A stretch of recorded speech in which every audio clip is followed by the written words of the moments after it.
आजकल make in India product का बहुत बूम है। ठीक है, उसमें से एक प्रोडक्ट है इवेंट शीट। तो क्या आपको लगता है कि वो प्ले बुक है उसको रिप्लेस कर सकते हैं? सबसे पहले आपको ये जानना ज़रूरी है कि आजकल गवर्नमेंट ऑफ इंडिया ने जो एक स्कीम निकाली है मेक इन इंडिया की और उसको प्रमोट कर रहा है।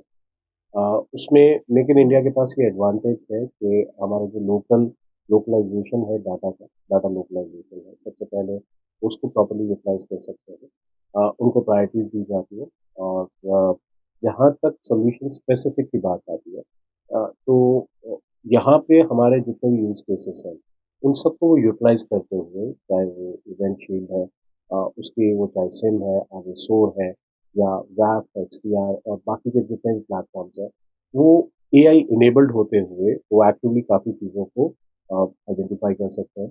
प्लस जहाँ तक मेरा मानना है कि अगर एआई एनेबलमेंट होती है और उन यूज केसेस को प्रॉपरली उसे एक्सपोज किया जाता है, तो ये कहीं ना कहीं वो उसके लिए एडवांटेज रहेगा।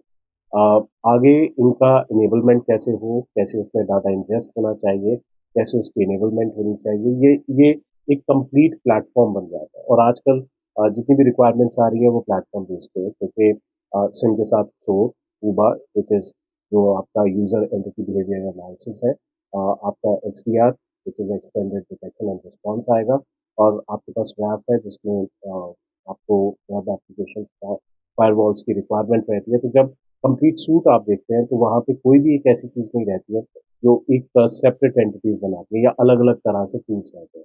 ये सब एक तरह से एक टेक्नोलॉजी एक प्लेटफॉर्म के ऊपर सीमलेस इंटीग्रेटेड होता है, विच इज जो कि एक अलग तरह का एक सोल्यूशन या एक अलग तरह का एडवांटेज देता है। तो मेरा मानना है कि इवेंचुअल जैसे कुछ प्रोडक्ट मार्केट में और अगर आए तो ये एक अच्छा कंपटीशन दे सकते हैं ग्लोबल प्लेयर्स को। और मेरा ये भी मानना है कि जब ऐसे टूल्स मार्केट के अंदर चलने शुरू हो जाते हैं और एआई एनेबल उसमें एडवांटेज आ जाती है, तो काफ़ी चीज़ों को वो रेक्टिफाई भी कर सकते हैं जिसकी जो हमें ज़रूरत है।